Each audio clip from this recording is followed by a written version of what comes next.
Mari kita buka kajian kita di kesempatan malam hari ini dengan bersama membaca bacaan basmalah. Bismillahirrahmanirrahim. Malam hari ini kita sampai di surat Al-Humazah.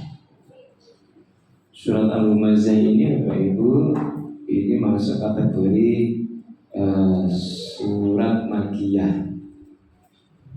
Ya, surat Makkiyah. Ayatnya jumlahnya 9, diturunkan setelah surat Al-Qiyamah. Surat Al-Qiyamah. Nah, bagaimana sebab turunnya daripada surah ini? Jadi ada satu riwayat yang mengatakan bahwa surat ini diturunkan pada Al-Walid bin Mughirah, di mana dia ini ya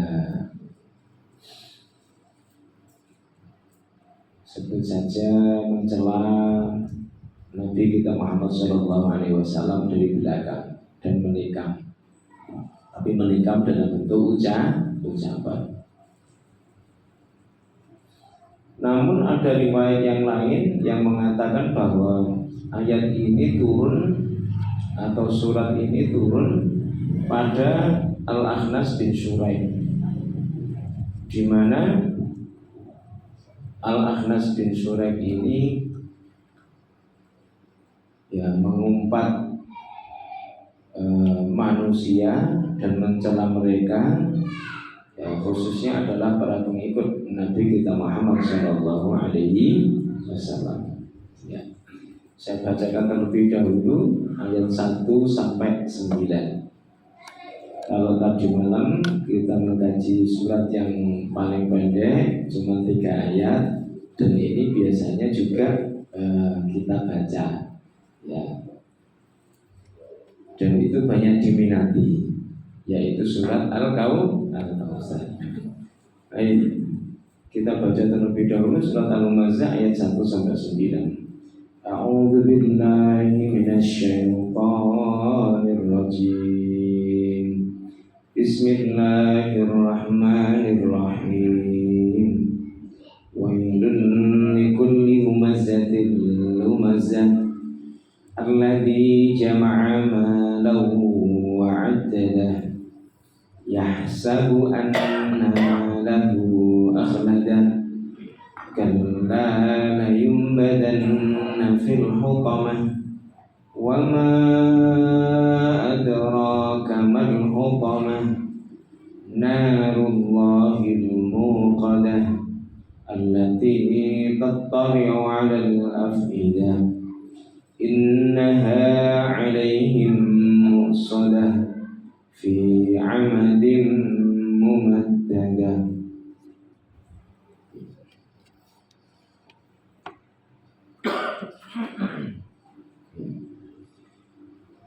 Ada kosakata atau mufrodat wailun, itu diterjemahkan di sini khizyun adzabun. Khizyun itu kehinaan, adzabun itu siksa. Kalau kita terjemahkan di dalam Quran terjemah itu ditulis wailun itu celaka. Jadi memang ayat ini atau kata ini ya dia memang biasa digunakan untuk mencela, ya, atau menjelek-jelekan. Nah itu. Jadi maksudnya adalah di sini mengingatkan bahwa ada perkara jelek atau perkara buruk yang hendaknya masing-masing orang yang masih punya kesadaran, ya hendaknya menjauhi sifat tersebut. Ya itu. Saya kira itu untuk ada lagi adahu marrotan pada ukhra syarufan bi, menghitung-hitung. Jadi menghitung setelah satu ke yang lain, tapi ya karena rasa senang. Ya. Baik. Kita menuju ke ayat 1. Wailun likulli humazatil lumazah. Wailun celakalah likulli humazatin, bagi masing-masing atau setiap humazatin pengumpat, lumazah dan mencela. Kita lihat tafsirannya. Suhtun wa adzabun minallahi likulli ta'anin finnasi akarun liluhumihim mu'din lahum fi ghibatihim au fi hudurihim. Jadi Bapak Ibu, sesuatu yang memang dibenci dan mengandung ya siksaan dari apa yang dilakukan itu, siapa yang membenci, siapa yang kemudian memberikan siksaan itu ya datang dari Allah Subhanahu wa taala. Bagi siapa? Likulli ta'anin finnas, bagi para pengumpat manusia. Jadi Bapak Ibu, kita ini mungkin jelek, tapi kalau dibilang jelek biasanya enggak terima ya. Kalau ada orang pendek sudah jelas pendek, tapi kalau dipanggil pendek enggak terima gitu. Umum itu Bapak Ibu. Jadi memang ada baiknya kita ini terhadap orang yang bagaimanapun sifatnya, hendaknya kita tidak memanggil dengan sifat itu. Kecuali kalau kita sudah terbiasa, misalkan sudah tahu sifatnya, ya kan, sehingga yang bersangkutan itu tidak tersinggung. Akalun liluhumihim, memakan daging mereka. Kok bisa memakan Bapak Ibu? Jadi yang namanya ghibah, menyebut sesuatu tentang orang lain, ya tak? Menyebut sesuatu tentang orang lain ketika orang lain itu tidak ada, meskipun baik, itu namanya ghibah. Nah, lebih-lebih kalau yang disebut ketika tidak ada itu malah yang justru tidak disukai. Ada satu hadis bunyinya begini, atadruna mal ghibah, kalian tahu nggak sih apa yang disebut dengan ghibah itu? Terus para sahabat menjawab, Allah wa rasuluhu a'lamu, Allah dan Rasulnya lah yang lebih tahu. Terus kemudian Nabi bersabda, zikruka akhaka bima yakrahu. Jadi kamu menyebut sesuatu tentang seseorang dari kalangan saudara kita, tapi sesuatu itu yang enggak disukai. Nah, jadi orang yang ghibah itu mirip kayak memakan daging saudaranya sendiri. Hadisnya agak panjang ya. Mu'dzin lahum fi ghibatihim au fi hudurihim. Jadi menyakiti mereka pada saat mereka ini enggak ada di tengah-tengah kita, lebih-lebih ketika mereka ada di tengah kita. Maka Bapak Ibu, berapa persoalan itu sebenarnya mudah sekali untuk selesai kalau kita ini sabar.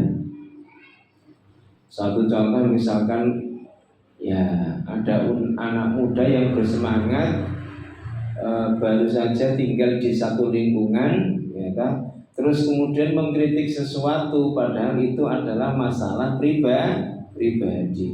Loh, masalah pribadi kok dibawa ke rapat RT, itu kan tidak pas.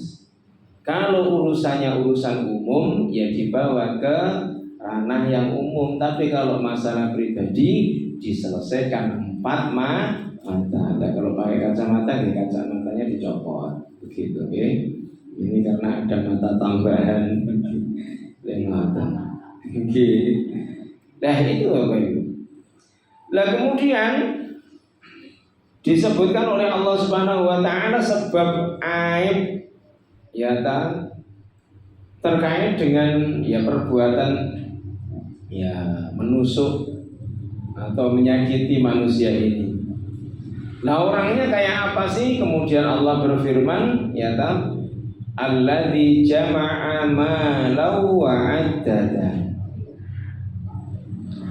Alladzi yang jamaah mengumpulkan malan harta wa addadahu dan menghitung-hitungnya. Baik, kita lihat saja tafsirannya supaya kita enggak bercerita jauh-jauh. Innal ladzi da'ahu ilal haqqi min aqdarin nasi waz zarayati bihim wa jama'ahu lil mali wa ta'didi marratan ba'da. Nah, Bapak Ibu sekalian, jadi kalau ada yang sering ya bercerita tentang ya apa yang kita anggap buruk pada diri manusia, ya, bisa jadi orang tersebut terbuka kemungkinan ya seringkali mengumpulkan harta dan juga menghitung. Syagofan bihi wa taladdudan bi ihsa'ihi. Seneng sekali nek dikongkon ngitung. Soalnya apa? Ngitung harta benda itu nyenengke. Ya. Mengapa demikian? Karena orang hidup kalau kemudian tidak punya orientasi yang jauh, seringkali tujuannya itu yang dekat-dekat. Gitu. Ya, yang dekat itu ya banyak Bapak Ibu sekalian. Kalau di dalam daftar kita belum punya ini, kapan ya punya ini? Gitu. Sudah punya ini, terus kemudian kita punya cita-cita lagi, kapan ya punya itu, dan seterusnya. Wah, nggak selesai. Karena apa? Yang dilihat masih dunia. Li'annahu la yara anna la izan illa bihi. Orang yang sedemikian yang senang hitung-hitung harta bendanya ini, dia enggak melihat kecuali dengan itu dia bisa mulia. Wala syarafan bi ghairi, dan enggak ada kemuliaan selainnya. Maka Bapak Ibu, ada salah satu kitab, tapi ini bukan hadis, ya tak? Jadi di dalam masyarakat kita ini Bapak Ibu terkait dengan menghargai manusia, itu menghargai itu oleh sebab dua. Yang satu, orang menghargai oleh sebab dia kaya. Yang kedua, oleh sebab orang itu memiliki ilmu. Tapi begini Bapak Ibu sekalian, kalau orang ilmu ini nggak punya, ya masalah. Katanya ngajinya kalau rezeki terus ternyata rezekinya kok macet misalkan, ya masalah Bapak Ibu. Nah itu ujian. Tetapi kalau ada orang yang punya, yang Allah kasih apa saja, pokoknya Allah itu ngasih ya kepada siapapun, kita tidak terbatas dan nggak pakai diatur oleh manusia, ya kan? Jadi Allah mau ngasih itu kepada siapa aja terserah Allah. Dan ketika orang yang punya, yang dikasih oleh Allah ini bilang apapun, orang-orang mohon maaf yang tidak mengerti itu langsung ngestaken, oh iya begitu, tanpa berpikir panjang. Soalnya sinten sing dawuh orang yang punya. Tetapi orang-orang yang alim itu penghargaannya adalah terhadap orang yang berilmu. Nah, niku jare kita ning teks bahasa Arab napa nek kula supi nggih.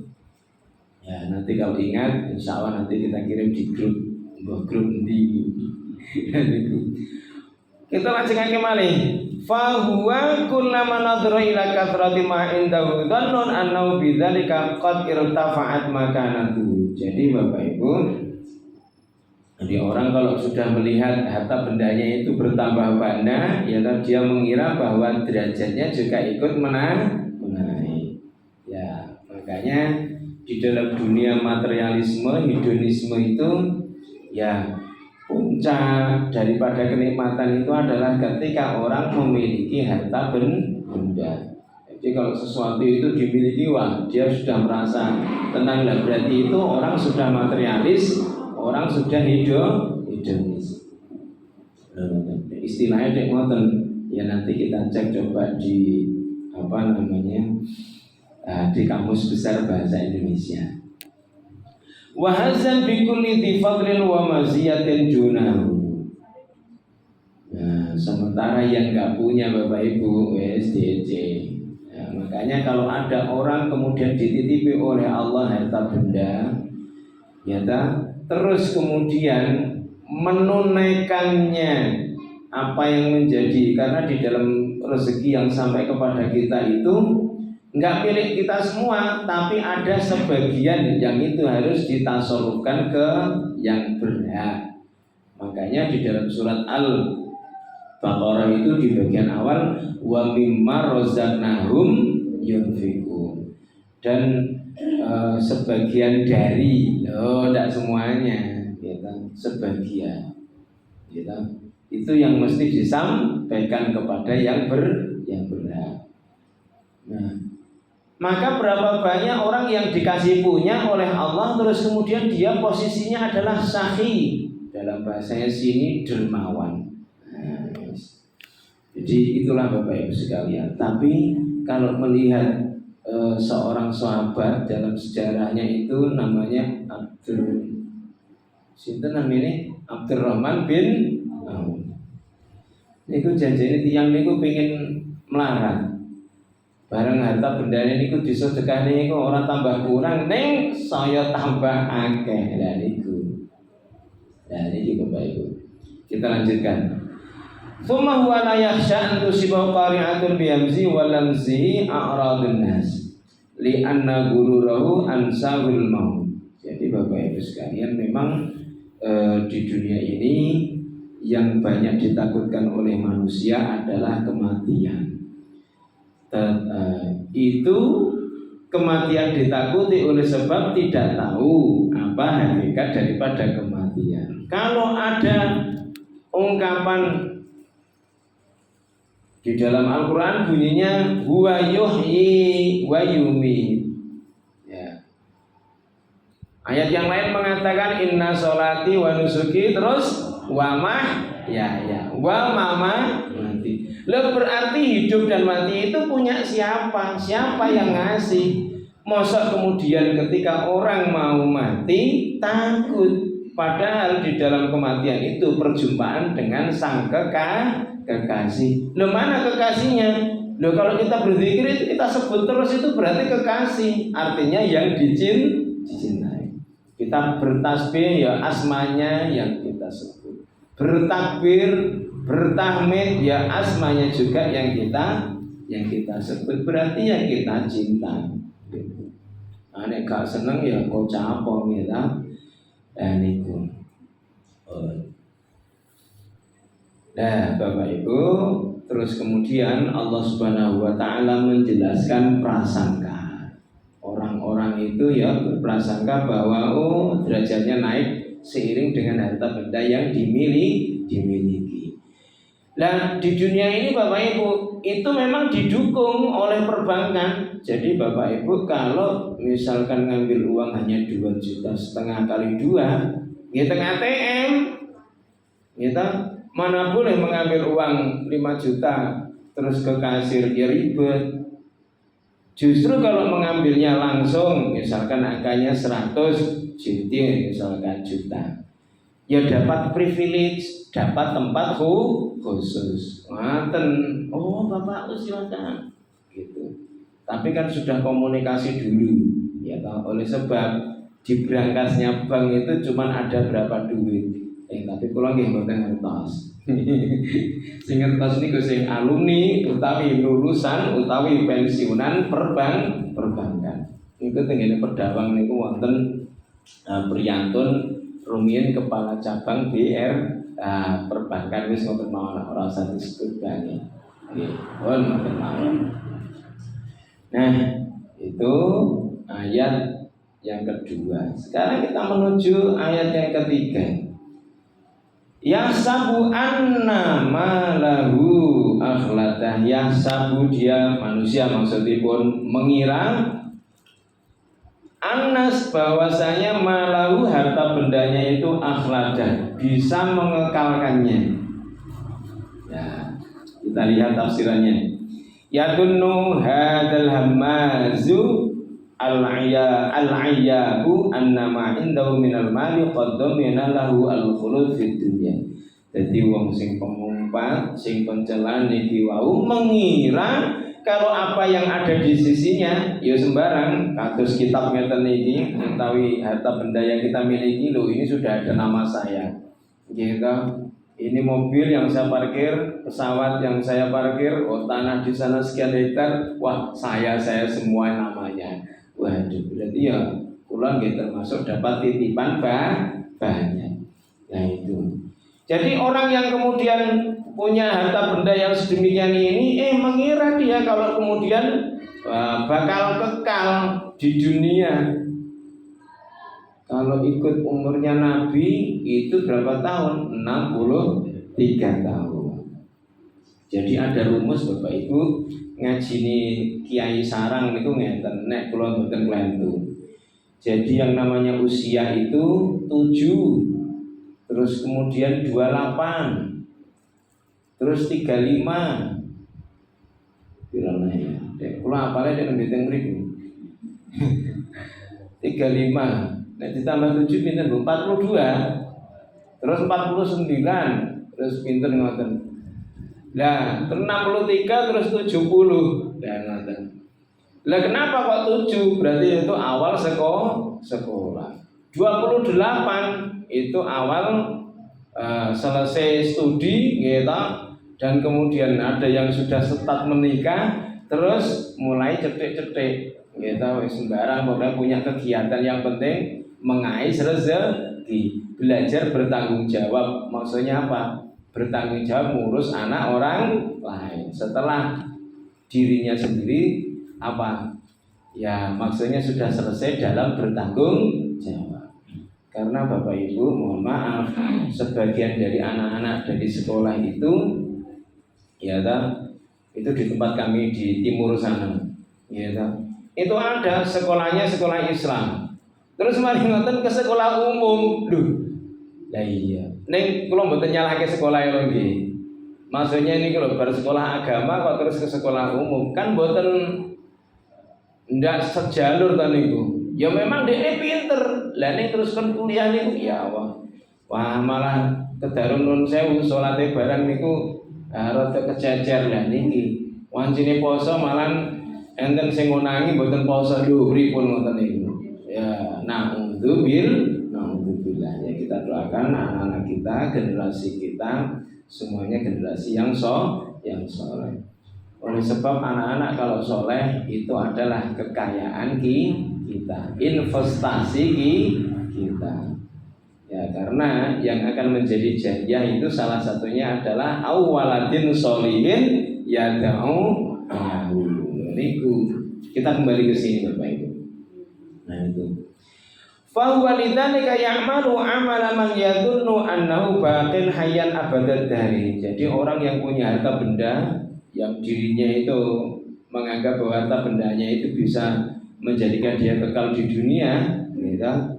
Jadi dia merasa aman dari kematian. Waduh. Sehingga kemudian dia berbuat seperti orang yang berpikir, yang menyangka bahwa dirinya bakal kekal ya sepanjang masa. Niku mustahil ya.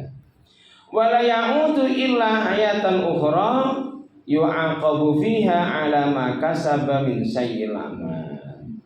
Dan dia berpikir bahwa dia nggak bakal kembali ke satu kehidupan lain yang kemudian di situ dia bakal disiksa oleh sebab perbuatan buruknya.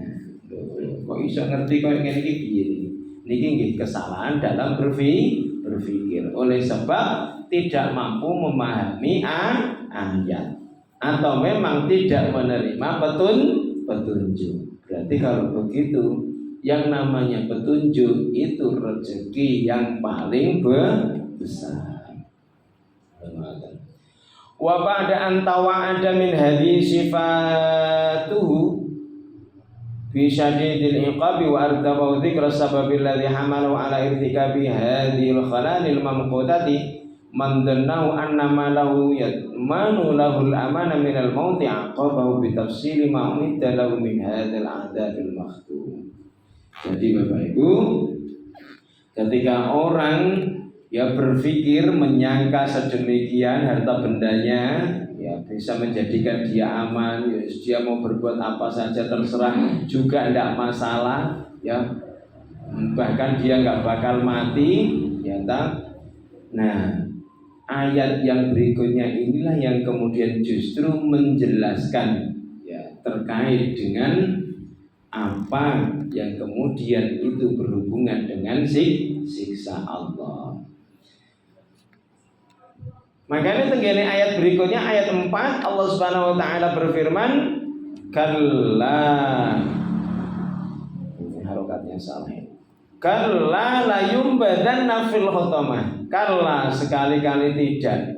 La yumbadanna pasti dia akan dilemparkan fil khotamah ke dalam neraka. Namanya neraka khotamah. Ya, itu. Baik.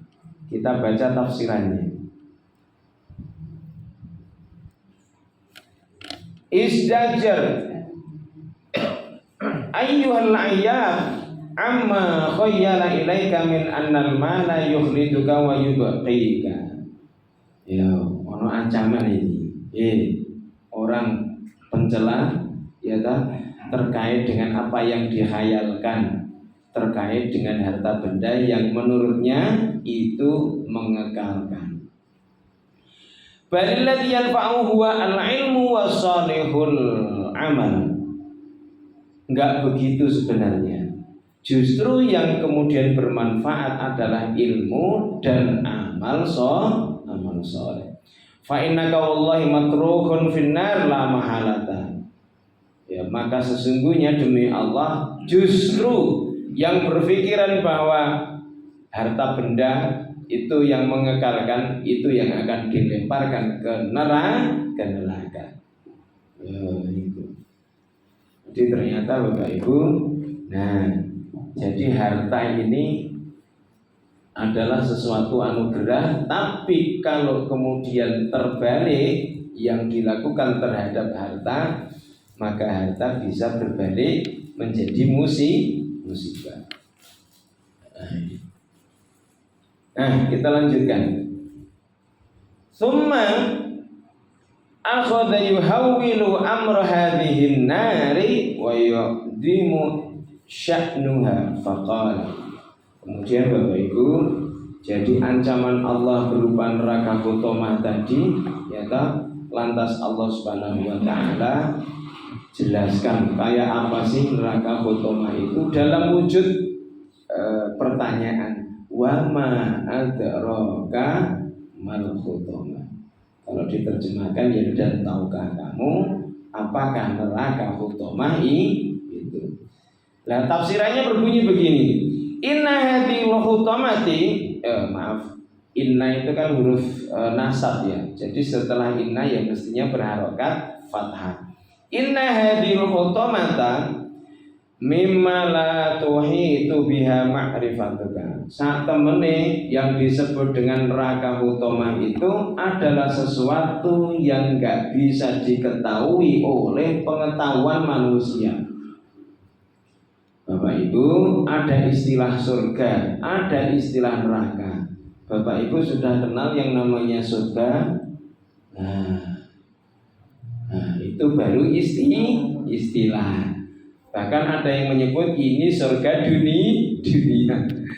Oh yang ngerti nek surga iki ngono kuwi iki lho kondi. Ya, masih dalam pikiran manusia bayangannya. Tetapi belum tahu karena apa yang disebut dengan neraka dan surga itu kalau merujuk kepada kitab akidah itu termasuk kategori as-sam'iyah, perkara-perkara yang hanya bisa didengar. Ya, jadi neraka, surga, besok ada padang mahsyar, alam barzah. Kan kula panjenengan sami kan nembe mireng ta. Napa nggih wonten sing pun ngertos alam barzah gambare ya napa? Lho, kula jenengan sami kan nggih wonten sebagian kan sing pun nate mandhap ketika kuburan orang mayit itu mau dimasukkan ke dalam liang kubur. Neng apa di situ itu posisi yang namanya alam barzah. Nah, niku Masalahnya pun teng mriku. Karena apa? Alam dunia itu berbeda dengan alam barzah. Wis gampile ngeten mawon. Teng radio jenengan niku nggih ta wonten tulisane nggih ta untuk nyambung ke frekuensi nggih ta. Mereka kan siaran. Oh, ternyata yang satu FM, yang satunya lagi AM. Lah wong siarane FM kok awake dhewe sing disetel AM saged nangkep ta mboten? Mboten, Des. Logikane ngoten mawon. Soale nggih kula dhewe nggih dereng nate nglampahi. Nggih. Jarene ana malaikat mungkar nakir tasik jarene. Niku kata pelajaran akidah. Lah sementara ini kita baru percaya. Lah nek wis yakin tenan wis nek ngadepi mungkar nakir. Lah niku ditakoni jarene nek nang kono niku malah ada pelatihan sebentar ketika orang ya sudah dimasukkan ke liang kubur. Man kayak kok takoni malaikat loro man robbuka jawaban Allahu Rabbi. Sapa pangeranmu? Jawaban pangeranku Allah. Lan bendina dhewe sing disembah ora Allah kok. Dikon ngucap ngoten niku napa saged? Ya sing disebut niku nggih sing biasane kelakon di dalam keseharian. Bendinane sing disembah itu Allah kok. Penyebut Allah niku lho pripun. Nggih ta? Pelatihan gagal lho ngoten. Lah ning wong tiyang remen pripun wis monggo lah mboten napa-napa. Wong seneng. Nggih ra? Nek ora ngono kurang wangun ngoten. Nggih. Makanya Bapak Ibu sekalian, tugas kita itu adalah selama hidup itu ya menegaskan yang jadi panutan ya jelas kok seperti hadis Nabi niku pun dawuh warisane niku dua Quran dan Sunnah ya siku sing dicekel lan itu jadi pedoman besok ketika ditanya wa ma kitabukan lan apa kitabmu ya mesti mboten jawab ana cara kok mboten lapo kok ana cara mesti ya jawabane Al-Qur'an. Soalnya nopo ngene musala niku benditen ngaji Quran. Oke. Ya, ini baru perjuangan. Nanti kalau terus ada pengajian kayak gini sing datang 1000 lah nyanyi pengajian ini sinten tangga kula Bojonegoro niku. Sing bayare lak larang niku. Harus kae. Lah niku wis tapi ngoten niku lah wis beda level mboten napa-napa wong awake dhewe niki sak derma belajar berjuang. Wis pun niku nek diteruske nggih dugi mriko-mriko mungkin gitu. Padahal mau bercerita tentang al-hutamah enggak ada yang tahu. Wala yaqifu ala haqiqatiha aqluka. Akal kita juga enggak sampai ke situ. Wong beda frekuensi, gitu. Suruh mikir bayangin jelaskan kalau ada kemudian di dalam layar tancap layar kaca yang televisi maksudnya wah itu di neraka itu kan gambarannya menungso pikirannya menungso ngoten ya tapi bagaimana sebenarnya ya kita belum tahu kita neng senajan ngoten neraka dan surga itu adanya ngoten. Fala ya'lamu sa'nuha mboten ngertos gambare pripun wala yaqifu ala kulliya kaya apa sih sejatinya mboten ngertos illa man adaha liman yastahiquha.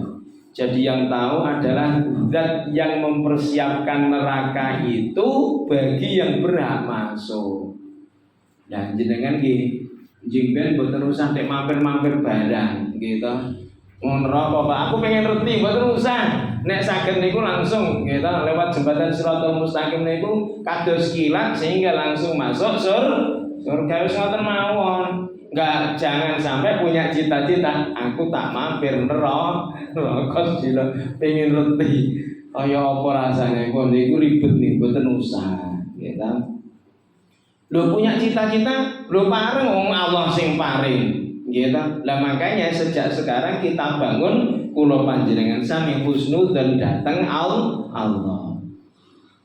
Ya Allah, kula niki kok gambare kok ngamal saleh kok ya nembe ngeten-ngeten mawon.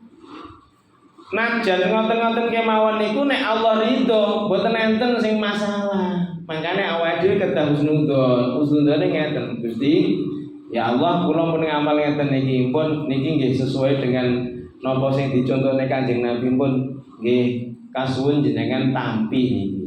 Makane dongane nek badhe ngamal niku Allahumma taqabbal. Ya Allah terimalah.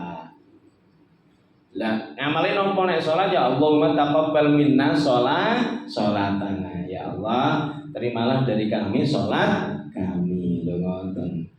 Kita lajengake malih. Tsumma fassara hadhil khatamah ba'da ibhamiyan. Jadi setelah Allah mengajukan pertanyaan terus Allah jawab di ayat berikutnya. Ya, narullahil muqaddah. Kita ayat ke-6. Narullahi, yaitu api atau azab Allah al-muqaddah yang dinyalakan. Oh, jebul neraka utama itu adalah api yang menyala. Innahan nar allati la tansabu illa ilaihi subhana. Jadi yang namanya neraka itu Bapak Ibu, ya wis sing damel nggih Allah Subhanahu wa taala. Id huwa alladhi ansha'aha wa adha liqabil usati wal mudnibina. Jadi Bapak Ibu, neraka utama ini ada, ini memang dipersiapkan bagi orang-orang yang pelaku maksiat, pelaku dosa. Dan awake dhewe ikhtiar amal soleh berarti ya Allah akan sembadani itu. Lah kalau dulu ternyata kita juga pernah menjadi pengamal buruk, ya kepada Allah kita namanya maksiat atau dosa atau yang lainnya, ya berarti kita kalau masih bernafas masih ada kesempatan untuk beristighfar, bertaubat. Nah, ciri-ciri taubat yang benar adalah salah satunya pertama berjanji tidak akan mengulangi perbuatan itu, gitu. Yang kedua mohon ampun, yang ketiga meninggalkan. Ora usah balik-balik meneh. Wis ngoten mawon. Nggih, kirang langkunge ngoten. Kita lajengake malih. Wa fi wasfiha bil muqaddati imaun ila annaha la tahmadu abadan bal hiya multahibatun iltihaban la yudriku haqiqatahu illa man awjada. Jadi yang namanya api itu setelah dinyalakan dia itu dalam bahasa Jermannya bulat-bulat, ngertos? Kemedul, tapi api loh. Nek kemedul kan biasanya apa keluk. Nah ini api. Nah niku.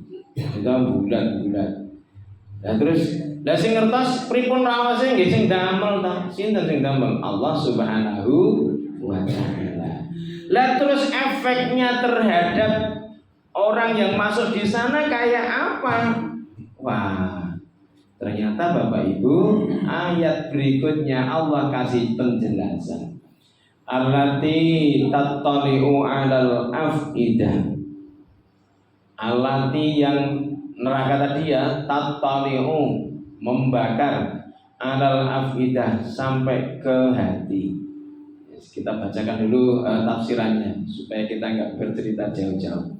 Innaha tataghallabu 'alal afidati wa taqharuha. Jadi yang namanya api tadi Bapak Ibu sekalian menguasai hati kita ya dan memaksanya untuk terbakar. Kita fatadkhulu fil ajwafi hatta tasira ila sudur. Jadi api itu masuk ke kerongkongan terus kemudian ke dada, maka terus kemudian memakan yang namanya fatakul afidah, hati dimakan, maksudnya dibakar. Wal qalbu asyaddu ajza'il badani ta'alluman. Lah sementara yang namanya hati itu adalah bagian badan yang paling merasakan sakit. Makanya tegene lagu niku nggih bener, sakitnya tuh di sini. Alah niku mboten krana ngaji niki niku mboten satu-satu jenenge lagu nggih ta. Nggih. Wis niku kan pikirannya menungso niki, tapi mboten enten hubungane kalian Raka Utama ketika nyanyi niku wong dia yo megal-megal. enten no syariat sing bolehkan begal-begal niku. Napa malah kostume niku dereng dados ngoten niku mau didi wah repot meleh ngoten niku wis. Ya ta wis ben wong senengane ngoten. Nggih. Fa idza stamalat alaihi an-nar fa ahraqatu. Jadi ketika api mulai kemudian merenggut dan seterusnya maka terus yang namanya hati tadi terbakar. Wis bar ngoten. Faqad balagal adabu bil insani ghayatan la yaqdiruha qadra. Jadi Bapak Ibu, maka adab itu sampai kepada manusia pada puncaknya wis tutup. Makanya Bapak Ibu sekalian, ada salah satu doa di mana di situ isti'adzah, kita mohon perlindungan. Salah satunya adalah mohon kita berlindung kepada Allah dari siksa api neraka. A'udzubillahi minan nar dan seterusnya, ya. Nah itu.